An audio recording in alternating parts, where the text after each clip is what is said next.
মানববন্ধন আমার লিয়ে মানববন্ধন করা আমি খুব খুশি। আমার যে খুশি লাগে আপনারা আমার লিয়ে মানববন্ধন করা, কিন্তু কি হইব কিতা করবা?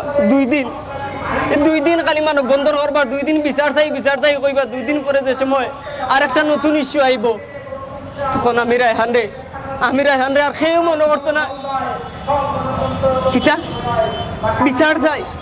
নাই রে ভাই, বিচার নাই, এই সমাজও বিচার নাই। বিচার চাই কইয়া বিচার পাইতে না, এই সমাজও বিচার নাই। খেয়ে বিচার করতো ভাই, যে বিচার করতো সেও বিচার পায় না। আমার যে সময় তারা ধরে আমি খুব খুশি হয়েছিলাম। আমি মনে করছি তারা আমার বাড়িতে নিয়ে পৌঁছে দিব। খুব অন্ধকার রাইতে সময় আমি মনে করছি তারা আমার বাড়িতে নিয়ে পৌঁছে দিব, কারণ আমি জানতাম পুলিশ জনগণের বন্ধু, পুলিশে মানুষের বিপদে হেল্প করে। তারা আমারে পৌঁছাইছে, তারা ডাইরেক্ট আমার কাছে আমার লাশ পৌঁছাইছে। তারা আমার লাশ আমার মার কাছে পৌঁছাইছে। আমি আমার আম্মারে ডাকতে পারি না। আমার 2 বছর একটা বাচ্চা আলফা,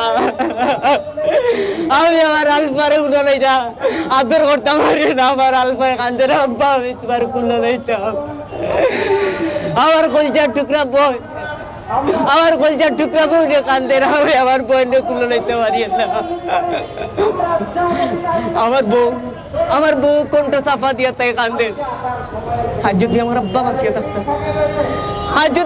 বাঁচিয়ে থাকতো, চিৎকার করে কান্দিলেন, রায়হান রে, ও রায়হান, আমি এই দেশের একজন স্বাধীন দেশের একজন নাগরিক আসলাম রে রায়হান।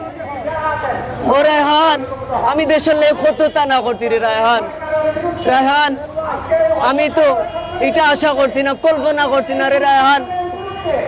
তোরে যে তারা লাশ বানাইয়া বাটাইবো রে রায়হান, তারা যে রায়হান তোমার লাশ বানাইয়া বাটাইবো আমি কল্পনা করছি না রে রায়হান রে। আমি তোরে লাশ পাইলাম করে রে, ও রায়হান রে, আমার রায়হান রে, আমার মা চোখ কান্দে নাও মাও করিয়া। এই সময় আসমান জমিন বুঝে যায়, বাঙ্গিয়া পড়ি যায় মাটির, আসমান বুঝে তার বাঙ্গিয়া পড়ি যায়। আমার মায়েদের চোখ কান্দে না, আমার চাচি আমার ফ্যামিলির ছবি আমার কান্দিরা আল্লাহ, আমার ফ্যামিলির ছবি কান্দিরা, আমার কলিজার টুকরা বইলে কান্দে না আল্লাহ কি।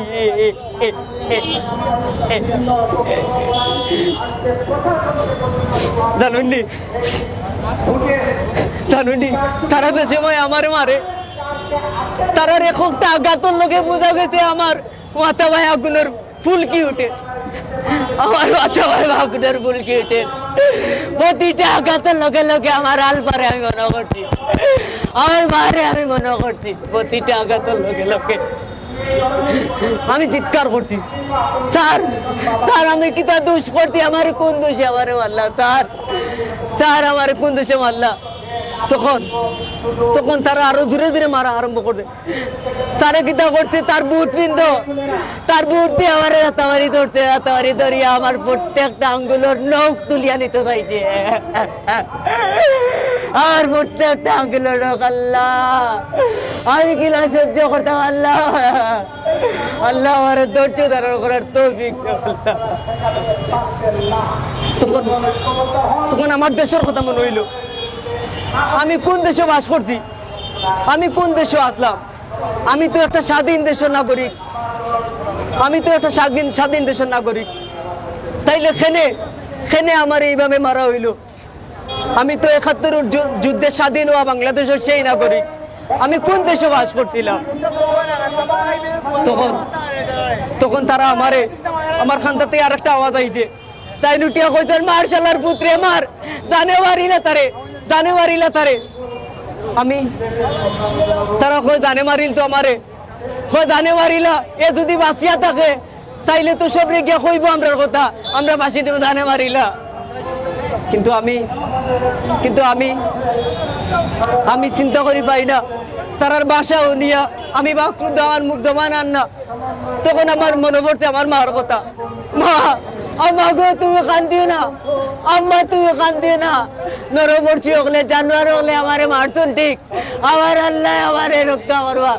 মা গো তুমি আল্লাহর কাছে বিচার চাও, এই জনগণের কাছে বিচার চাই না, তুমি বিচার পাইতে নাই।